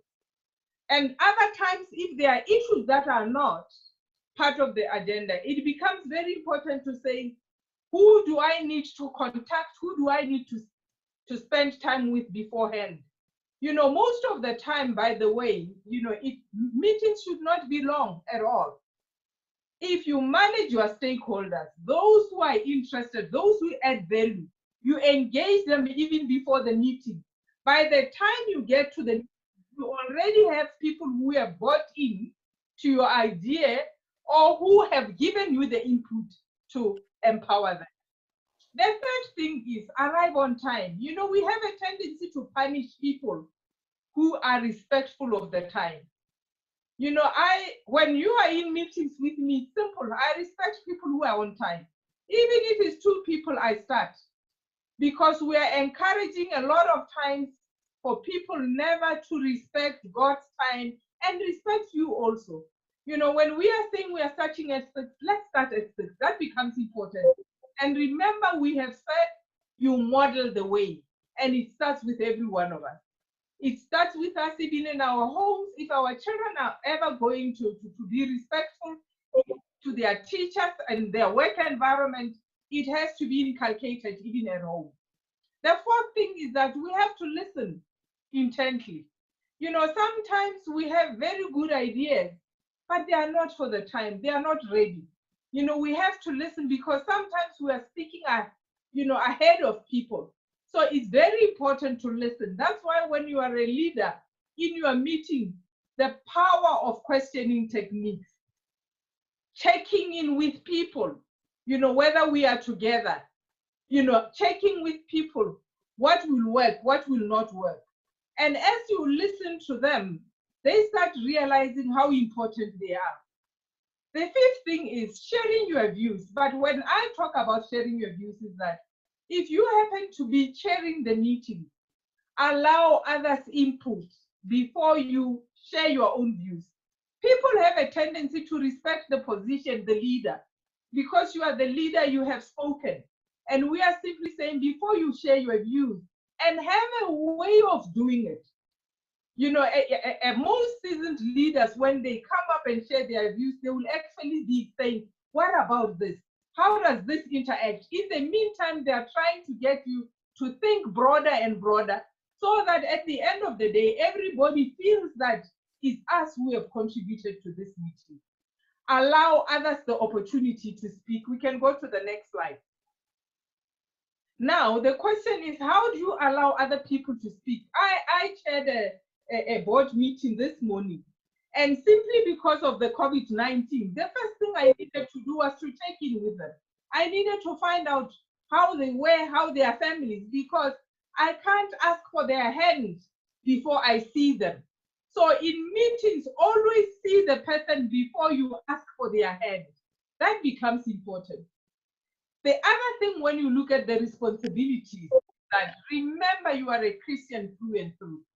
You know, never get into meeting and be ready with your own opinions. You know, I love this when the Bible talks about praying without ceasing, is that when you are in meetings and things are tough going up, you know, just being prayerful and praying, you know, God in his business will be able to come in.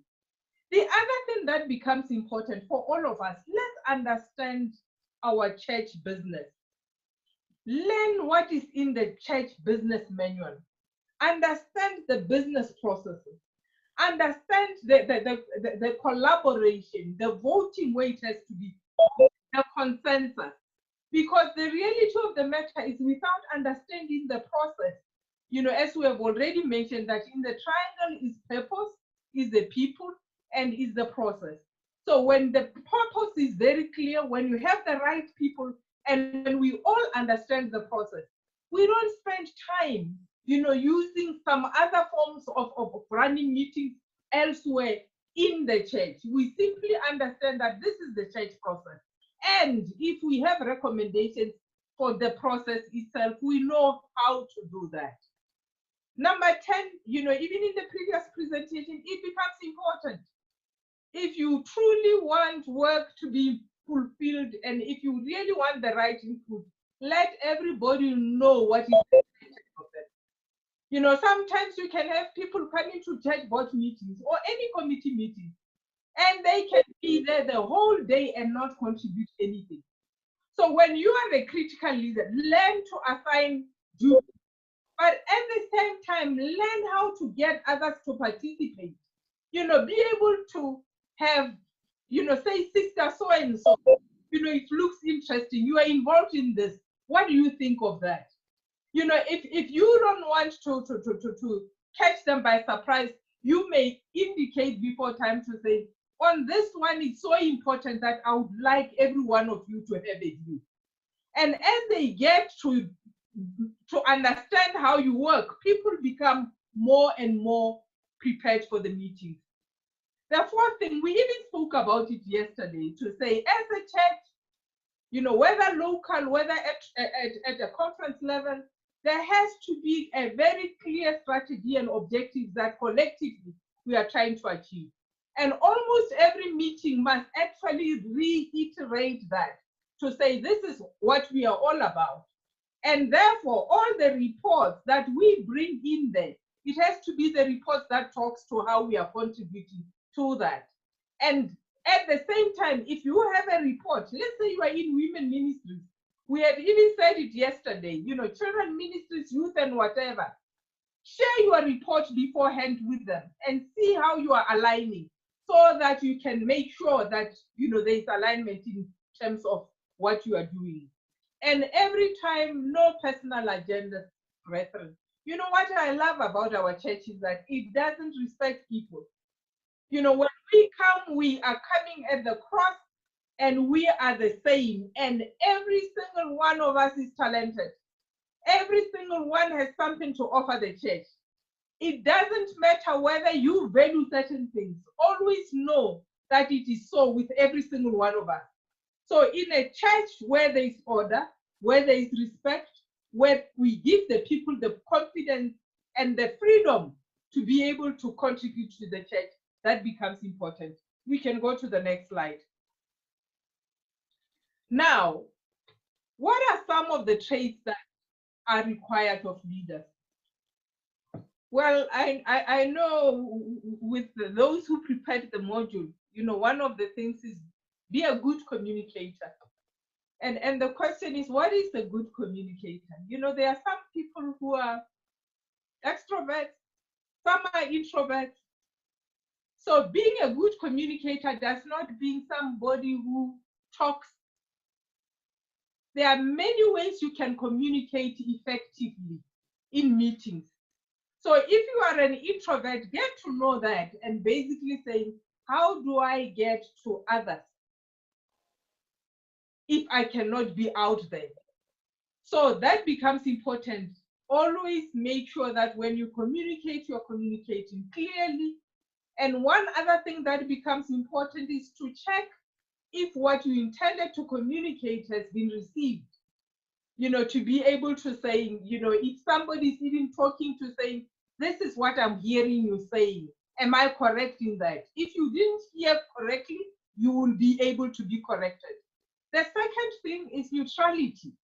This is a collective wisdom. When we come in there are two things. We come in to learn and we come in to impart. And if you are not coming from that with a teachable spirit, and you have already formed your own opinions, it's very difficult not to be biased. So always be self-aware. Always manage your own self. Be able to recognize your own weaknesses so that you can go into meetings prepared, understanding your battles and understanding the things that tend to work from you. So in other words, we are saying be in a position to make choices. When something happens, you can either react, which is where you are moving from emotion, or you can pause and actually look at the different options and then be able to respond to that.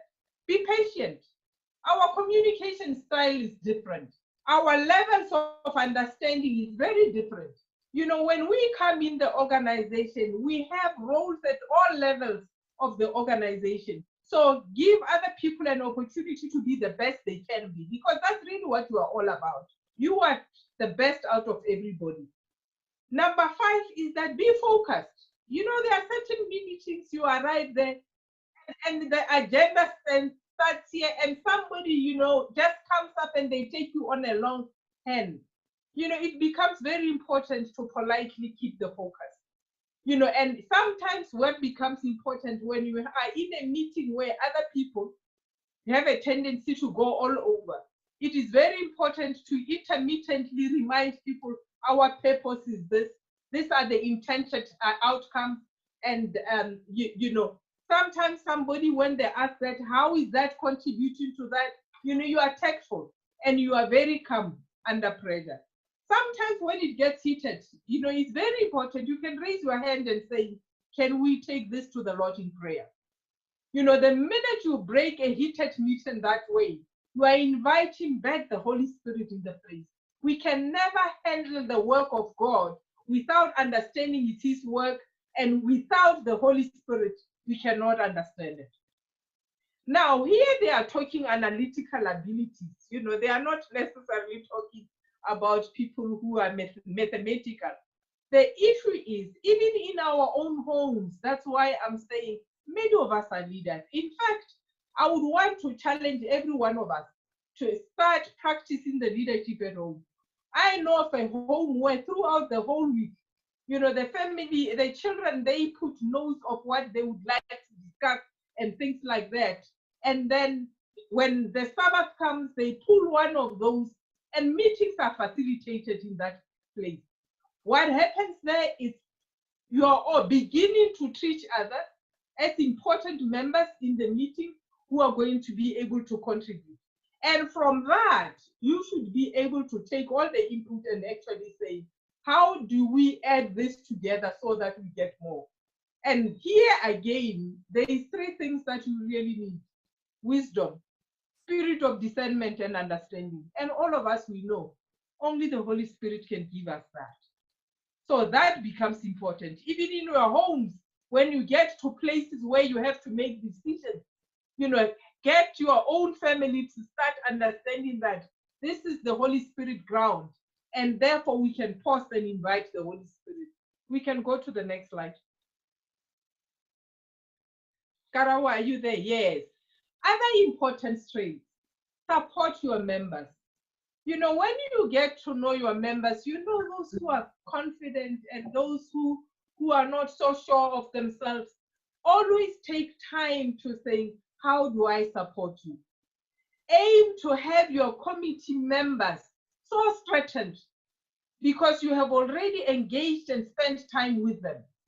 Be a perceptive facilitator. When for those people who are coaches or counselors, one of the things is that you learn not to listen just to the words. You are listening behind what is in the words. So when you are a perceptive facilitator, it becomes important to indicate and to get the individual consent that I get you, I connect with you. Sometimes somebody has come in with a very serious and difficulty. To be a perceptive, you are able to say, today you don't look at like every day. Is there anything that we should maybe be praying for? And in so doing, you are opening a door for things to start going in the right direction. Lead, take control. In other words, at times when things are difficult, sometimes you find that it could look like you are divided into two groups. So that is why, as the leader, that's where you start leading, but not leading arrogantly. Leading where you are basically saying, this is what I'm getting from both sides, and this is, what are the pros and cons? And in this situation, I believe it will benefit us to move forward in this way. Take notes. If people are talking, are giving input, when you just show them you are taking the notes, you are actually reinforcing that they are important. They would want to come to the next meeting. They would want to give input. They would want to encourage you. And on the other hand, is to get additional training. None of us, so many of us, we joined the church, not born in the Seventh-day Adventist. Some of us, we have not been taught many other things. To be able to ask even others to say, what would add more value in the way I deal with meetings? Getting feedback upfront. What worked? What didn't work? That becomes important, even for your own self-awareness. Get into the habit that maybe even twice a year, get to those you work with, who are your superiors, to say, what am I great at? And in the family, do the same. To your critics, do the same. And to those you work with in community, because they are experiencing you. Many people talk about branding. Branding and reputation management is very important, because integrity and authenticity comes with when you are the same in the way you think, you see, and you talk, and how you are being experienced. So sometimes we have good intentions, but we are not experienced that way. So it becomes important to get feedback. And when you approach people for feedback, they also recognize that you value their input. And therefore, from that, you can see other opportunities for training, and not just for you, for the committee members and others, so that you learn together. We can move to the next slide. We can move to the next slide. Now, sometimes there are very difficult situations. And sometimes you are not so skilled, or you are not empowered. It becomes very important. Simple thing like, for instance, you could be in a committee, let me just say a technical one, like a building committee, and you all are not necessarily equipped for certain things. You are able to say, well, let's look for the task team that is capable, that is talented, or is experienced. It doesn't make you any less at all. It actually empowers you. Sometimes it's an issue that says, we are not very clear. Maybe there's a higher authority that can add value. That becomes important. Now, I know with this note, the third point said, vote and let the majority rule. I think in our environment, unity becomes very important. Working towards consensus becomes very important, particularly when you get into situations where the voting start literally supporting personal agendas. As a leader, be able to pick that one up. You can be able to say, we are not going to move ahead on this one. Can we take time and pray, and we will come around and address this issue? Then you could be able to reach a position where you are able to move everybody along, having postponed the meeting, having reached a negotiated settlement. That's what we are talking of, which is the type of things we are doing even in our family environment. Now, if there are discussions or solutions that are not necessarily possible, sometimes we get very sophisticated. We forget what we can do and what we cannot do. Even in the workplace, if your KPIs, the expectations are far higher than what you can do, chances are nobody's going to put effort. So it becomes very important that when we look at the solutions, we acknowledge them, but we are also saying, are there other options that we can start implementing now and move forward? We can move to the next slide. So the important thing is that as we move in there, understanding our objectives, a whole lot of times is that we are reviewing and monitoring our performance, and at the same time we are dealing with problems as they are coming in. It becomes very important that clearly start off by defining the problem. You know, many problems have got so many legs that if you are not focused and specific to saying of this problem, this is what we are all about, you may be all over, and the more you are taking people's time without really getting anywhere, the more you are discouraging them to be coming again or be on time. And having defined it clearly, analyze it, unpack it to such an extent that we all understand to say what needs to be addressed, and then from there then we can generate the necessary possible solution, and then pick up the one that is very important based on our evaluation of it and the value add we see happening. We can go to the next slide. Now, this is the most important. For every meeting, the bulk of the work happens in the preparation. When you plan for the meeting, that's really where everything happens, because it tells you what you want to achieve, it tells you who should be there, it tells you how the agenda should be and how the meeting should be organized, and also saying what are the outcomes we are looking for. So when you have done that planning, you are more likely to steer it the way it's supposed to be, and you are more likely to achieve the objectives. The next thing, next slide. And having done the planning, which is the pre, then you get into the actual meeting, which is the running of the meeting. And I think we have spoken a bit around that. We can move to the next slide. So now, when you prepare for the meeting, well, I'm not sure about rehearsing, but actually engaging the relevant stakeholders to make sure you are actually there becomes important. And be comfortable with how you want to have it done. In some cases, like us right now, we're even recording it. You know, we're using a tape recorder. And that becomes very important. And that's why authenticity, integrity, and understanding the church processes, you know, becomes very important, because you don't want to record things that you don't want to be repeated. Let's go to the next one. Now, the physical arrangement, we have spoken, we have said purpose, and we said the right people, then we have said the process. Where do you want to have it? You know, sometimes you may find that you arrange a meeting where people cannot even get easily there. So it becomes very important, firstly, to say what should the venue be so that everybody can access it. Do you need to have a room that you are reserving? Yes, you may need to do so. How big should it be? What equipment are you going to use? Have you tested it beforehand? One thing I have loved, even with this training, is that they allow enough time to test so that when we start working, we are sure that our preparation is yielding fruit. And at the same time, because you don't necessarily want people to be moving around, you ask yourself what will be needed. You know, water and a simple thing is what people look at. So that becomes important. So we have spoken about preparation, which is vital, which is where the power is. Then we have spoken about preparations, which will include your physical arrangement, and if you are needing a facilitator, you do so. And we have spoken about actual running the meeting, self-control, and being able to facilitate others to appreciate, to be able to contribute. And let's move to the next slide.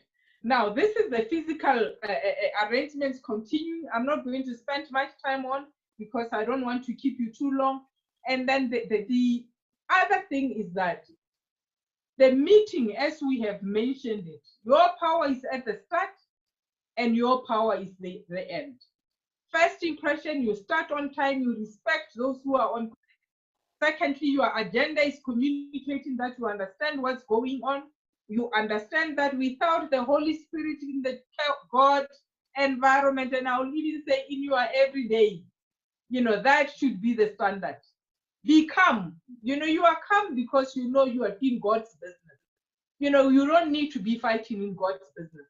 When you invite him to take over the throne, he really does. Let's move along and make sure we have accurate record of the meeting. Now, this is very important. Upfront, we need, even if you have a secretary or a minute taker, to understand what is it that we want to capture in the meeting. Because sometimes people will capture long and long stories. So sometimes we may agree to say we are doing decision points. Here we are doing action, but it becomes important for you to align in terms of what needs to be recorded. And as we have said yesterday, to say, this is not a term business. We are in a church for eternity. So whatever is happening, every meeting we build is built up to tomorrow. And so our records becomes very important. Our understanding, who is there, so that we can be authentic and be of integrity. If later other things needs to be clarified, we know who we can go to. The decisions that have been made, so that even if you hand over to the next leader, you know what has been closed off, you know what the decisions have been taken, and you know what to hand over. That is why even in most churches, it becomes important that other than the minutes, you should have the decision book to say, this is the decisions that have been taken through the term, and this is the status of them and what we are passing over. And having done that, as we have already done that, to say, there could be assignments made. You have to agree upfront. How are we going to communicate this decision, the request? Sometimes people have a monthly meeting. They don't send out the minutes while things are still fresh in people's minds. They don't send out action items in times and follow up. Then the next mission comes up and we are trying quickly to do. Follow up, follow through is so critical. Your meetings without it can never be powerful. That becomes very important. To basically say, probably a week after the meeting, send out minutes, send out action items, indicate clearly when you want responses by an input and in which format, so that you can prepare for the next meeting effectively. Then you can even at the end of the meeting to be able to say, having gone through this, these are the stuff that we will be looking at, as we go forward for the meeting. And as I have said here, there to say, almost every meeting, pause for feedback. Pause for feedback. What worked? What didn't work? And as you are getting that feedback, listen, so that the next meeting there is a difference. You are demonstrating that you have heard and you understand what works, what doesn't work. And then you have to come up with your date of the next meeting. Why is it so important? So that everybody can actually understand how much time they have. And as you are talking of the date of the next meeting, you can actually talk of when the likely feedback should be coming about. Because before the next meeting, as we have said, there is much preparation that needs to happen. We can go to the next slide. We can go to the next one. I will skip this because I want to finish now. Now, what are the key things that are critical that we should remember for our meetings? Be yourself confident. If you are not confident, how do you expect others that you are leading to be confident? Don't attack, because attack is you are defensive. You can't be confident at the same time and be attacking. Ask questions. Use the power of questioning technique. Ask the brethren to say, I can see this means a lot to you. We are emotional about this. Is there anything we are missing? Be brief. Be brief. People memory. The things that we will remember. Make sure that in a very short space of time, the key issues are handled. That is why with the agenda, particularly even when you get to board meetings, the first few or the first hour of the meeting must hit the very thing that says, even if there could be an emergency here, COVID-19 arrives when you are in the meeting, you have handled what really matters. State your needs clearly. As you start the meeting, talk about expected outcomes. Expected outcomes based on the pre-work you have done. And you can ask others to say, are there any outcomes that we are looking for? And at the end of the meeting, that's where you even wrap up by saying, this is what we expected, this is what we have achieved, and this is what we will do with what we didn't get out to. Don't accept interruptions. Respect others in the committee. So if you have a committee member who distrusts, be very calm and actually saying, this is how we work. And I have seen it work effectively where before every meeting, we remind everybody about how key values, the virtue of our meeting, respect for one another. And respect means we are not interrupting, we wait, and we ask questions before we criticize, or we reframe to make sure that we have understood. Watch your body language. Other people get bored easily, and you can clearly see through their body language that they are long out of here, and they are discouraging others. I would say, you know, if you find yourself in that position, let that be part of your growth development path around your self-awareness.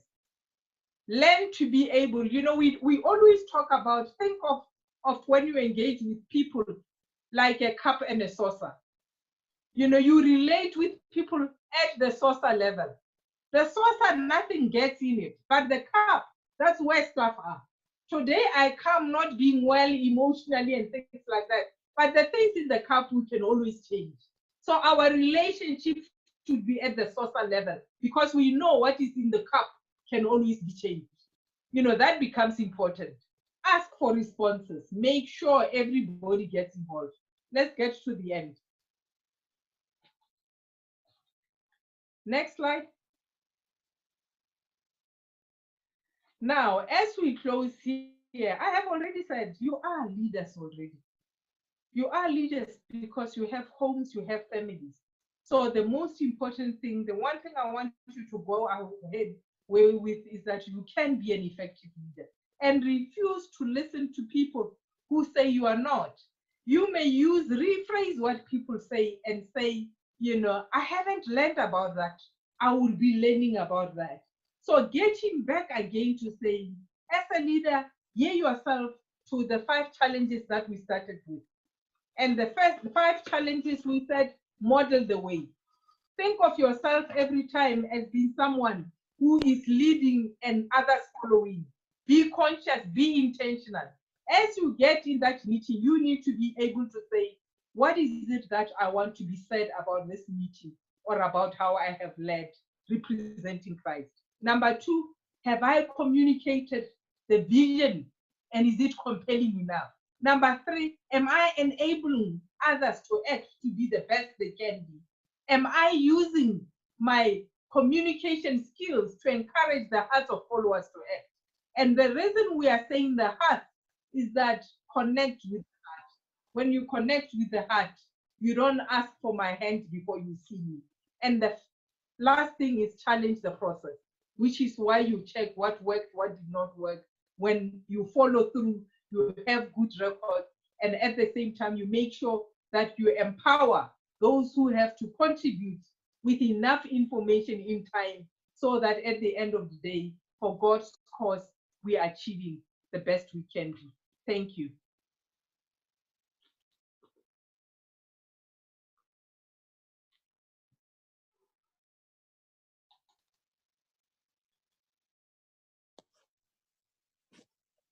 I don't know where the organizers are. Yeah, we're here.